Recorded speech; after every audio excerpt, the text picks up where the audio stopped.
ಮಾಡಿದ್ರೆ ಟಿಪ್ಪು ಸುಲ್ತಾನ್ ಮುಸಲ್ಮಾನ್, ಟಿಪ್ಪು ಸುಲ್ತಾನ್ ಮುಸಲ್ಮಾನ್. ಏನು ಮಾಡ್ತೀರಿ ಹೇಳ್ರಿ? ಯು ಪಿದಲ್ಲಿ ಅವ್ರ ಭಾಷಣ ನೋಡಿದೆ. ಏನು ರಸ್ತೆದಲ್ಲೆಲ್ಲ ಮಸೀದಿ ನಮಾಜ್ ಮಾಡೋದು ನಿಲ್ಲಿಸ್ಬಿಟ್ಟಿದ್ದೀನಿ, ಮಸೀದಿಗೆಲ್ಲ ಸ್ಪೀಕರ್ಸ್ ಎಲ್ಲ ಕಿತ್ತಾಕ್ಬಿಟ್ಟಿದ್ದೀನಿ. ಏನೋ ಅವ್ರು ಸ್ಪೀಕರ್ ತೆಗ್ದಾಕ್ಬಿಟ್ರೆ ಮಸೀದಿಯಲ್ಲಿ ರಸ ಮಾಡಿದ್ರೆ ನಮಾಜ್ ಮಾಡೋಲ್ಲ ಮುಸಲ್ಮಾನ್ಗಳು. ಮನೆ ನಮಾಜ್ ಮಾಡ್ತೀವಿ. ಇನ್ನೂ ಒಳ್ಳೇದು ಮಾಡಿಕೊಟ್ಟವ್ರು ನಮಗೆ.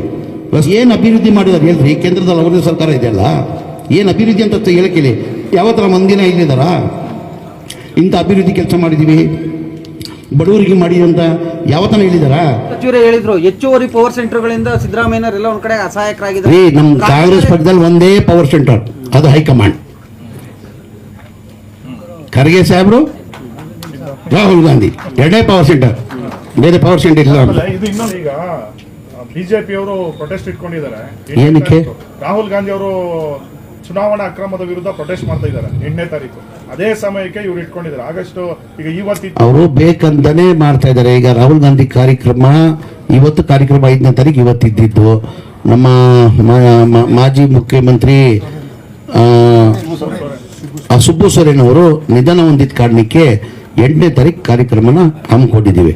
ಅವ್ರು ಏನಾರ ಮಾಡಲಿ, ನಮ್ಮ ಕಾರ್ಯಕ್ರಮ ಅಂತ ನಾವು ಮಾಡೇ ಮಾಡ್ತೀವಿ. ಬಿಜೆಪಿ ಅವ್ರದ್ದು ಏನು ಕೆಲಸ? ಎಲ್ಲದಕ್ಕೆ ಅಡ್ಡಿಪಡಿಸೋದು ಕೆಲಸ ಮಾಡ್ತಾರೆ, ನಮ್ಮ ಕಾರ್ಯಕ್ರಮ ಅವ್ರು ಏನಾರ ಮಾಡಲಿ, ನಮ್ಮ ಕಾರ್ಯಕ್ರಮ 8ನೇ ತಾರೀಕಿಗೆ 11 ಗಂಟೆಗೆ ರಾಹುಲ್ ಗಾಂಧಿ ಅವ್ರು ಬರ್ತಾವ್ರೆ. ಆ ಕಾರ್ಯಕ್ರಮನ ನಾವು ಮಾಡೇ ಮಾಡ್ತೀವಿ. ಚುನಾವಣಾ ಅಕ್ರಮಕ್ಕೆ ಸಂಬಂಧಪಟ್ಟಂತೆ ಏನಾದರೂ ದಾಖಲೆಗಳು ನೀವೇನಾದ್ರೂ ಸಂಗ್ರಹ? ಈಗ ಇವತ್ತು ನಾಳೆ ಪ್ರೆಸ್ ಮೀಟ್ ಮಾಡ್ತಾರೆ. ರಾಹುಲ್ ಗಾಂಧಿ ಅವರು ಹೇಳಿದ್ದಾರೆ, ಮೋಸ್ಟ್ ಪ್ರಾಬ್ಲಿ ಇವತ್ತು ಪ್ರೆಸ್ ಮೀಟ್ ಇರ್ಬೋದು ಅವ್ರದ್ದು. ದಿಲ್ಲಿಯಲ್ಲಿ ಪ್ರೆಸ್ ಮೀಟ್ ಮಾಡ್ತೀನಿ ಅಂತ ಹೇಳಿದ್ದಾರೆ. ಇವತ್ತು ಮಾಡಿ ಡಾಕ್ಯುಮೆಂಟ್ಸ್ ಕೊಡ್ತಾರೆ ಅವರು. ಈಗ ಅವರು ಸತ್ಯ ಇದ್ರೆ ತಾನೇ ನಮ್ಮ ರಾಹುಲ್ ಗಾಂಧಿ ಅವರು ಹೇಳ್ತಾ ಇರೋದು. ಈಗ ಒಂದೇ ನಮಗೂ ಆಶ್ಚರ್ಯ ಆಗ್ತದೆ. ಈಗ ಬೇರೆ ಕಡೆ ನಾನು ಮಾತಾಡಲ್ಲ. ನಮ್ಮ ಮಾದೇಪುರ ಮೊನ್ನೆ ಪಾರ್ಲಿಮೆಂಟ್ ಚುನಾವಣೆ, MP ಚುನಾವಣೆ ಟೈಮಲ್ಲಿ ಇದ್ದಲ್ಲಿ ನಮ್ಮ ಸೆಂಟ್ರಲ್ ಪಾರ್ಲಿಮೆಂಟ್ ಕಾನ್ಸ್ಟಿಟ್ಯೂನ್ಸಿಯಲ್ಲಿ ನಮ್ಮ ಮಾದೇಪುರದಲ್ಲಿ 1,14,000 ಲೀಡ್ ತಗೊಂತಾರೆ. ಎಷ್ಟು ಬರೋಣ ಲೀಡ್? 1,00,000 ಹೆಂಗ್ ಪಾಸ್ ಸಾಧ್ಯತೆ? ಏನು ಡೆವಲಪ್ಮೆಂಟ್ ಮಾಡಿದ್ದಾರೆ? ಏನಾರು ಮಾಡಿರ್ಬೇಕು ತಾನೆ. ಏನೇನು ಕೆಲಸ ಆಗಲಿ. ಹೋಗಿ ನೋಡಿದಿರಲ್ಲ ನೀವು, ಮಾದೇಪುರ ಹೋಗಿ ನೋಡಿದ್ದೀರಾ? ನಮಗೂ ಆಶ್ಚರ್ಯ ಆಗ್ತದೆ. ವಿತ್ ಡಾಕ್ಯುಮೆಂಟ್ಸ್ ಇವತ್ತು ನನ್ನ ನಾಯಕರಾದಂಥ ರಾಹುಲ್ ಗಾಂಧಿ ಅವರು ಇವತ್ತು ಪ್ರೆಸ್ ಮೀಟ್ ಮಾಡಿ ಹೇಳ್ತೀನಿ ಅಂತ ಹೇಳಿ ನೋಡುವ.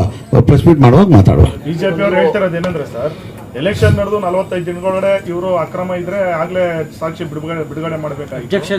ಅದಕ್ಕೆ ಟೋಟಲ್ ರಾಹುಲ್ ಗಾಂಧಿ ಅವ್ರ ಮಾತನ್ನ ಅಂದ್ರೆ ನೋಡಿದ್ರೆ ನೀವು 6 ತಿಂಗಳು ಕಾಲಾವಕಾಶ ತಗೊಂಡ್ರೆ ನನಗೆ ಎಲ್ಲ ಸ್ಟಡಿ ಮಾಡಿ ನಾನು ಪಕ್ಕಾ ದಾಖಲೆಯನ್ನ ಕಲೆಕ್ಟ್ ಮಾಡಿ ನಾನು ಹೇಳ್ತಾ ಇರೋದು ಅಂತ ಹೇಳಿದ್ರು. ಈಗ ರಾಹುಲ್ ಗಾಂಧಿ ಅವ್ರ ಪ್ರೆಸ್ ಮೀಟ್ ಮಾಡಿ ಏನಂದ್ರೆ, ಒಂದು ವಾರ ಹಿಂದೆ ನಾನೆಲ್ಲ ಇದು ಮಾಡಬೇಕಾದ್ರೆ ನನಗೆ 6-7 ತಿಂಗಳು ಕಾಲಾವಕಾಶ ತಗೊಂಡು ನನಗೆ ಎಲ್ಲ ಮಾಹಿತಿ ಪಕ್ಕಾ ತಗೊಂಡೆ ವಿತ್ ಎವಿಡೆನ್ಸ್ ಹೇಳ್ತಾ ಇದ್ದೀನಿ.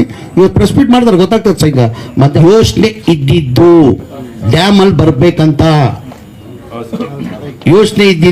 ಡ್ಯಾಮಲ್ಲಿ ಬರಬೇಕಂತ ಇದ್ದಿದ್ದು. ಅವ್ರು ಒಳ್ಳೆ ಯೋಚನೆ ಇತ್ತಿಲ್ಲ ಅವ್ರಿಗೆ. ಬೇರೆ ಏನ್ರಿ ಅದು? ಬೇರೆ ಅಲ್ಪಸಂಖ್ಯಾತರು ಬಿಟ್ಟು ಬೇರೆ ಏನಿಲ್ಲ. ಬರೇ ಟಿಪ್ಪು ಸುಲ್ತಾನ್ ಇಟ್ಕೊಂಡು ಅಲ್ಪಸಂಖ್ಯಾತನ ಇಟ್ಕೊಂಡೇ ರಾಜಕೀಯ ಮಾಡ್ತಾರೆ. ಏನು ಅಭಿವೃದ್ಧಿ ಮಾಡಿದಾರೆ ಹೇಳ್ರಿ? ಕೇಂದ್ರದಲ್ಲಿ ಅವ್ರದೇ ಸರ್ಕಾರ ಇದೆಯಲ್ಲ, ಏನು ಅಭಿವೃದ್ಧಿ ಅಂತ ಹೇಳಕ್ಕಿಲ್ಲ. ಯಾವತ್ತರ ಮಂದಿನ ಇಲ್ಲಿದ್ದಾರಾ? ಇಂಥ ಅಭಿವೃದ್ಧಿ ಕೆಲಸ ಮಾಡಿದ್ದೀವಿ, ಬಡವರಿಗೆ ಮಾಡಿ ಅಂತ ಯಾವತ್ತನ ಹೇಳಿದಾರಾ? ಬರೇ ಟಿಪ್ಪು ಸುಲ್ತಾನ್ ಅಲ್ಪಸಂಖ್ಯಾತರು ಅದು ಬಿಟ್ಟು ಏನಿದೆ ಬಿಜೆಪಿ ಅವ್ರನ್ನ? ಏನು ಹೇಳ್ಬೇಕು ನಾವು ಸಾಧನೆ? ನಾವು ಗಂಟಾ ಘೋಷವಾಗಿ ಹೇಳ್ತೀವಿ. ನಮ್ಮ ಸರ್ಕಾರ ಇತ್ತು, ಹಿಂದಿನ ಸರ್ಕಾರದಲ್ಲಿ ಸಿದ್ದರಾಮಯ್ಯ ಅವರು ಮುಖ್ಯಮಂತ್ರಿ ಇದ್ರು, ಮುಖ್ಯಮಂತ್ರಿ ಇಂಥ ಭಾಗ್ಯಗಳು ಕೊಟ್ಟರು, ಇಂಥ ಕಾರ್ಯಕ್ರಮ ಕೊಟ್ಟರು. ಈ ಬಾರಿ ನಮ್ಮ ಸರ್ಕಾರ ಬಂದಿದೆ, ಇಂಥ ಕಾರ್ಯಕ್ರಮ ಕೊಡ್ತೀವಿ ಅಂತ ಹೇಳ್ಬಿಟ್ಟು ಗಂಟಾ ಘೋಷವಾಗಿ ಹೇಳ್ತೀವಿ. ಕೇಂದ್ರ ಸರ್ಕಾರ, ನಮ್ಮ ಸರ್ಕಾರ ಇತ್ತು 2014ವರೆಗೂ. ಮನಮೋಹನ್ ಸಿಂಗ್ ಪ್ರಧಾನಮಂತ್ರಿ ಆಗಿದ್ರು. ಪ್ರಧಾನಮಂತ್ರಿ ಇರುವಾಗ ನಾವು ಏನು ಮಾಡಿದ್ದೀವಿ? ನಮ್ಮ ಸರ್ಕಾರ ಬಂದರೆ ಮುಂದೆ ಏನು ಮಾಡ್ತೀವಿ ಅಂತ ಹೇಳ್ತೀವಿ. BJP ಅವ್ರು ಎಂದನ ಹೇಳಿದಾರಾ? ಅವ್ರ ಸಾಧನೆ 0. ಬರೀ ಹಿಂದೂ ಮುಸಲ್ಮಾನ್. ಅವ್ರಿಗೆ ಹಿಂದೂನೂ ಬೇಕಾಗಿಲ್ಲ, ಯಾವ ಮುಸಲ್ಮಾನೂ ಬೇಕಾಗಿಲ್ಲ. ಅವ್ರು ಬೇಕಾಗಿರೋದು ಅಧಿಕಾರಕ್ಕೋಸ್ಕರ ಇವರು ಜಾತಿ ಭೇದ ತಂದಿಡ್ತಾವ್ರೆ. ಎಲ್ಲಿದ್ದು ಹೇಳ್ಬೇಕು ತಾನೆ. ಈಗ ನಾವು ಹೇಳ್ತೀವಿ 5 ಗ್ಯಾರಂಟಿ ಕೊಟ್ಟಿದ್ದೀವಿ, ಬಡವ್ರ ಮನೆ ಕೊಟ್ಟಿದ್ದೀವಿ. ಚುನಾವಣೆ ಟೈಮಲ್ಲಿ ಘೋಷಣೆ ಮಾಡಿರಲಿಲ್ಲ ನಾವು. ಮೊನ್ನೆ ಅಶೋಕ್ ಅವ್ರು ಹೇಳ್ಬೇಕಾಗ್ತದೆ. ಇದು ಅವ್ರದ್ದೇ ಸರ್ಕಾರ ಇತ್ತು, 4 ವರ್ಷ BJP ಸರ್ಕಾರ ಇತ್ತು, ಸಮ್ಮಿಶ್ರ ಸರ್ಕಾರ ಇತ್ತು. 1 ವರ್ಷ ಕುಮಾರಸ್ವಾಮಿ ಅವರು ಮುಖ್ಯಮಂತ್ರಿ ಆಗಿದ್ರು. ನಾವು ಚುನಾವಣೆ ಟೈಮಲ್ಲಿ 5 ಗ್ಯಾರಂಟಿಯನ್ನು ಘೋಷಣೆ ಮಾಡಿದ್ವಿ. ಇದೇ ವಿರೋಧ ಪಕ್ಷದವ್ರು ಏನಂದ್ರು, ಈ 5 ಗ್ಯಾರಂಟಿಗಳು ಕೊಡೋಕೆ ಸಾಧ್ಯ ಆಗಲ್ಲ, ಇವ್ರು ಬರೀ ರಾಜಕೀಯ ಭಾಷಣ ಮಾಡಿದ್ದಾರೆ, ಈ ಗ್ಯಾರಂಟಿಗಳು ಕೊಡೋಕೆ ಸಾಧ್ಯ ಆಗಲ್ಲ. ಈ ಗ್ಯಾರಂಟಿಗಳು ಕೊಡಬೇಕಾದ್ರೆ 55ರಿಂದ 60 ಸಾವಿರ ಕೋಟಿ ಆಗ್ತದೆ, ಎಲ್ಲಿಂದ ಕೊಡೋಕೆ ಸಾಧ್ಯ ಅಂದರು. ನಮ್ಮ ಸರ್ಕಾರ ಬಂದು ಸಿದ್ದರಾಮಯ್ಯ ಅವರು ಮುಖ್ಯಮಂತ್ರಿ ಆಗಿ ಒಂದೇ ತಿಂಗಳಲ್ಲಿ 5 ಗ್ಯಾರಂಟಿನ ಲಾಗು ಮಾಡಿದ್ವಿ. ಅದ್ರ ಜೊತೆ ನಾವು ಹೇಳಿರಲಿಲ್ಲ ಈ ಬಡವ್ರ ಮನೆ ಫ್ರೀ ಕೊಡ್ತೀವಿ ಅಂತ ಚುನಾವಣೆ ಟೈಮಲ್ಲಿ ಹೇಳಿಲ್ಲ. ಬಡವ್ರ ಬಗ್ಗೆ ಕಾಳಜಿ ಇದ್ದಿದ್ದ ಕಾರಣಕ್ಕೆ ನಾವು ಸ್ಲಮ್ ಬೋರ್ಡಲ್ಲಿ 1,80,253 ಮನೆಗಳು ಹಿಂದಿನ ಸಿದ್ದರಾಮಯ್ಯ ಅವರು ಹಿಂದಿನ ಸರ್ಕಾರದಲ್ಲಿ ಸಿದ್ದರಾಮಯ್ಯ ಅವರು ಮುಖ್ಯಮಂತ್ರಿ ಇರುವಾಗ ಅದು ಸ್ಯಾಂಕ್ಷನ್ ಆಗಿದ್ದು.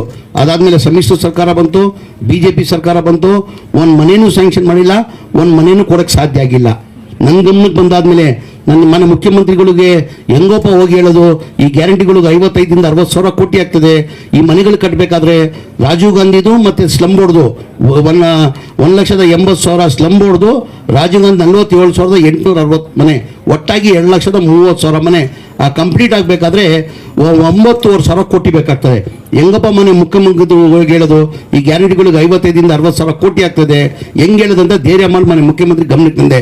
ಸರ್, ಹಿಂದಿನ ಸರ್ಕಾರದಲ್ಲಿ ತಾವೇ ಮುಖ್ಯಮಂತ್ರಿ ಇರುವಾಗ ಈ ಮನೆಗಳು ಸ್ಯಾಂಕ್ಷನ್ ಮಾಡಿದ್ದು, ಅದಾದಮೇಲೆ ಒಂದು ಮನೇನೂ ಸ್ಯಾಂಕ್ಷನ್ ಮಾಡಿಲ್ಲ, ಒಂದು ಮನೇನೂ ಕೊಡೋಕ್ಕೆ ಸಾಧ್ಯ ಆಗಿಲ್ಲ.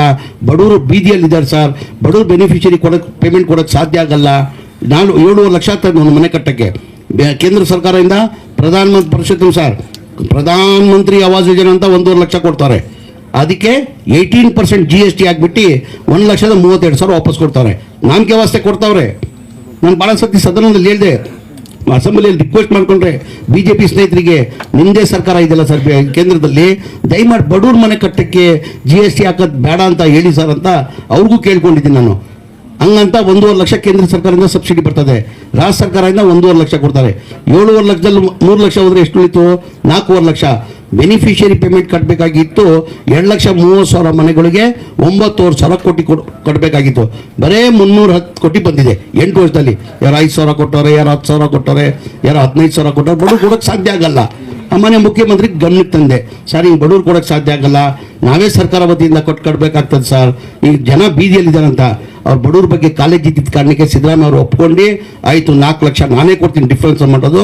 2026 ಕೊನೆಯಲ್ಲಿ ಎಲ್ಲ ಮನೆಗಳು ಕಂಪ್ಲೀಟ್ ಮಾಡಿಕೊಡ್ಬೇಕಂತ ಹೋದ ವರ್ಷ 2024 ಜನವರಿಯಲ್ಲಿ ಕ್ಯಾಬಿನೆಟ್ ತಂದು ಅಪ್ರೂವ್ ಮಾಡಿದ್ದಕ್ಕೆ 500 ಕೋಟಿ ಬಿಡುಗಡೆ ಮಾಡಿದ್ದಕ್ಕೆ ಕಾರಣಕ್ಕೆ 36,789 ಮನೆಗಳು ಕೊಟ್ವಿ. ಏನಕ್ಕೆ BJP ಅವ್ರು ಕೊಟ್ಟಿಲ್ವಾ? ಯಡಿಯೂರಪ್ಪ ಇರಲಿಲ್ವಾ 2 ವರ್ಷ ಮುಖ್ಯಮಂತ್ರಿಗಳು? ಬಸವರಾಜ ಬೊಮ್ಮಾಯಿ 2 ವರ್ಷ ಮುಖ್ಯಮಂತ್ರಿ ಇರಲಿಲ್ವಾ? ಅವ್ರ ಬಡವ್ರ ಬಗ್ಗೆ ಕಾಲೇಜ್ ಇರಲಿಲ್ವಾ? ಕುಮಾರಸ್ವಾಮಿ 1.5 ವರ್ಷ ಮುಖ್ಯಮಂತ್ರಿ ಇರಲಿಲ್ವಾ? ಅವ್ರ ಬಡವ್ರ ಬಗ್ಗೆ ಕಾಲೇಜ್ ಇರಲಿಲ್ವಾ? ಬರೀ ಕಾಂಗ್ರೆಸ್ ಪಕ್ಷಕ್ಕೆ ಮತ್ತು ಸಿದ್ದರಾಮಯ್ಯ ಮಾತ್ರನಾ? ಏನಾರ BJP ಅವರು ಸ್ಲಮ್ ಬೋರ್ಡಲ್ಲಿ ಅವ್ರ ಅವಧಿಯಲ್ಲಿ ಹೋದ ಸರ್ಕಾರದಲ್ಲಿ ಅವ್ರ ಅವಧಿಯಲ್ಲಿ ಒಂದು ಮನೆ ಏನಾರ ಸ್ಲಮ್ ಬೋರ್ಡ್ BJP ಅವ್ರು ಕೊಟ್ಟಿದ್ರೆ ರಾಜಕೀಯದಿಂದ ನಿರ್ವಹಣೆ ತಗೊಳ್ತೀನಿ ನಾನು. ಮಂತ್ರಿ ಸ್ಥಾನಕ್ಕೆ ಚಾಲೆಂಜ್ BJPಗೆ. ಅದು ಹೇಳೇ ಕೇಳ್ರಿ. ಓಪನ್ ಡಿಬೇಟ್ ಕರೀತಾರೆ. ಓಪನ್ ಡಿಬೇಟ್ ರೆಡಿ, ರಾಜೀನಾಮೆ ಕೊಡೋಕೆ ಸಿದ್ಧಾಗಿದ್ದೀನಿ ನಾನು. ಚಾಲೆಂಜ್ ನಂದು. ಅದ್ರ ಬಗ್ಗೆ ಮಾತಾಡಿದ್ರೆ ಟಿಪ್ಪು ಸುಲ್ತಾನ್ ಮುಸಲ್ಮಾನ್ ಏನು ಮಾಡ್ತೀರಿ ಹೇಳ್ರಿ? ಹಾಂ, ಅದು ಬಿಟ್ಟು ಬೇರೆ ಏನೂ ಇಲ್ಲ. ಎಲ್ಲಾನ ಒಂದು ಅಲ್ಪಸಂಖ್ಯಾತ ಎಲ್ಲರೂ ಒಂದಾದರೆ ಶುರು ಅದೇ. ಏನು ಮಾಡಿದ್ರಿ ಅಂತ ನಾವು ಘಂಟಾಘೋಷವಾಗಿ ಹೇಳ್ತೀವಿ, ನಮ್ಮ ಸರ್ಕಾರ ಇದು ಮಾಡಿದ್ವಿ ಅಂತ. ನಾನು ವಸತಿ ಮಂತ್ರಿಯಾಗಿ ಹೇಳಿದ್ದೀನಿ, ಅಶೋಕ್ ಮಂತ್ರಿ ಆಗಿದ್ರು. ಏನು ಮಾಡಿದ್ರಿ ಹೇಳ್ರಿ ನೀವು? ನಿಮ್ಮದೇ ಸರ್ಕಾರ ಇದ್ದಿಲ್ಲ, ಏನು ಮಾಡಿದ್ರಿ ಹೇಳಿ? ಅದು ಬಿಟ್ಟು ಸುಮ್ಮನೆ ಟಿಪ್ಪು ಮುಸ್ಲಿಂ ಅದು ಬಿಟ್ಟು ಏನು ಬರಲ್ಲ ಅವ್ರಿಗೆ. ಮನೆ ಹಂಚಿಕೆಯಲ್ಲಿ ಮುಸ್ಲಿಂ. ಆಮೇಲೆ ಇತಿಹಾಸ ತೆಗೀರಿ, ಅಶೋಕ್ ಸಾಹೇಬ್ರೆ ಹೇಳಿ, ಕಾಂಗ್ರೆಸ್ ಪಕ್ಷದ ಇತಿಹಾಸ ತೆಗೀಲಿ. ಯಾವ ಚುನಾವಣೆ ಬರ್ತದೆ, ಜನಗಳು ಮಧ್ಯದ ಹೋಗಿದ್ರೆ ಕಾಂಗ್ರೆಸ್ ಅವರು ಜನಗಳಿಗೆ ನಮ್ಮ ಸಾಧನೆಯನ್ನು ಹೇಳಿ ಮತ ಕೇಳ್ತೀವಿ ನಾವು. ನಮ್ಮ ಸರ್ಕಾರ ಇತ್ತು, ಹಿಂಗೆ ಮಾಡಿದ್ವಿ ನಾವು, ಮುಂದೆ ನಮ್ಮ ಸರ್ಕಾರ ಬಂದರೆ ನಾವು ಹಿಂಗೆ ಮಾಡ್ತೀವಂತ. ಇವ್ರು ಯಾವತ್ತನ ಹೇಳಿದಾರ ಸಾಧನೆ? ಸುಮ್ಮನೆ ರೀ, ಎಲ್ಲೋದ್ರೂ ಇದೇ ಭಾಷಣ. ಮೊನ್ನೆ ಮಹಾರಾಷ್ಟ್ರದಲ್ಲಿ ನೋಡಿದೆ ನಾನು, ಯೋಗಿ ಇವ್ರದ್ದು ಭಾಷಣ ಏನೋ. ನಮ್ಮ ಮುಖ್ಯಮಂತ್ರಿ ಇದ್ದಾರಲ್ಲ UPದಲ್ಲಿ, ಅವ್ರ ಭಾಷಣ ನೋಡಿದೆ. ಹಾಂ, ಏನು ರಸ್ತೆದಲ್ಲೆಲ್ಲ ಮಸೀದಿ ನಮಾಜ್ ಮಾಡೋದು ನಿಲ್ಲಿಸ್ಬಿಟ್ಟಿದ್ದೀನಿ, ಮಸೀದಿಗೆಲ್ಲ ಸ್ಪೀಕರ್ಸ್ ಎಲ್ಲ ಕಿತ್ತಾಕ್ಬಿಟ್ಟಿದ್ದೀನಿ. ಏನೋ ಅವ್ರು ಸ್ಪೀಕರ್ ತೆಗ್ದಾಕ್ಬಿಟ್ರೆ ಮಸೀದಿಯಲ್ಲಿ ರಸ ಮಾಡಿದ್ರೆ ನಮಾಜ್ ಮಾಡಲ್ಲ ಮುಸಲ್ಮಾನ್ಗಳು. ಮನೆಯಲ್ಲಿ ನಮಾಜ್ ಮಾಡ್ತೀವಿ. ಇನ್ನೂ ಒಳ್ಳೇದು ಮಾಡಿಕೊಟ್ಟವ್ರು ನಮಗೆ. ರಸ್ತೆ ಬಿಟ್ಟು ಮನೇಲಿ ನಮಾಜ್ ಮಾಡ್ತಾ ಇದೆ. ಇನ್ನೂ ಬರ್ಕತ್ ಬರ್ತಾ ಇದೆ ನಮಗೆ, ಇನ್ನೂ ಬರ್ಕತ್ ಬರ್ತಾ ಇದ್ದೀರಿ. ರಸ್ತೆಯಲ್ಲಿ ಮಾಡ್ತಾ ಇದ್ದೀವಿ. ಈಗ ಇವ್ರು ಏನು ಹೇಳ್ತಾವ್ರೆ, UP ಇವ್ರ ಸರ್ಕಾರ ಏನು ಬೇಕಾದ್ ಮಾಡ್ಬೋದು. ಈಗ ನಾವು ನಮಾಜ್ ಅವ್ರು ರಸ್ತೆಯಲ್ಲಿ ಬಂದ್ ಮಾಡಿದ ತಕ್ಷಣ ನಮಾಜ್ ನಿಲ್ಲಿಸ್ಬಿಡ್ತಾವೆ. ನಾವು ಮನೆ ನಮಾಜ್ ಮಾಡ್ತಾ ಇದ್ದೀವಿ, ಮನೆ ನಮಾಜ್ ಮಾಡ್ತಾ ಇದ್ದೀವಿ. ಅದು ನಿಲ್ಸಕ್ಕೆ ಹೇಳಿ, ಹೇಳ್ರಿ ಸರ್. ಈಗ ಬಾಕಿ ಉಳಿದಿರೋ ನಿಗಮ ಸರ್ ಅಲ್ಲ ಕೊನೆಯದಾಗಿ ಸರ್, ಬಾಕಿ ಉಳಿದಿರೋ ನಿಗಮ ಮಂಡಳಿಗೆ ನೇಮಕ ಆಗಿಲ್ಲ. MLC 4 MLCಗಳನ್ನ ನೇಮಕ ಆಗಿಲ್ಲ. ಎಲ್ಲೋ ಒಂದ್ ಕಡೆಗೆ ಮುಖ್ಯಮಂತ್ರಿ ಸಿದ್ದರಾಮಯ್ಯ ಅವರು ವೀಕ್ ಆದ್ರ ಅಂತ ಚರ್ಚೆ ಆಗ್ತಾ ಇದೆ. ಇಲ್ಲ ವೀಕ್ ಅಂತ ಇಲ್ಲ, ಈಗ ಮಾಡ್ತಾರೆ ಇವತ್ತು ನಾಳೆ ಇವತ್ತಿನ 2013 ಇದ್ದ ಇಲ್ಲ ಮುಖ್ಯಮಂತ್ರಿ ಈಗ ಇಲ್ಲ ಇಲ್ಲ ಅಂತ ಹಂಗಿಲ್ಲ ಹಂಗಿಲ್ಲ. ಅವತ್ತಿಂದ ನಮ್ಮ ಪಕ್ಷ ಹೈಕಮಾಂಡ್ ಪಕ್ಷನೇ, ಹೈಕಮಾಂಡ್ ಇಲ್ಲದೆ ಆಗೋದು.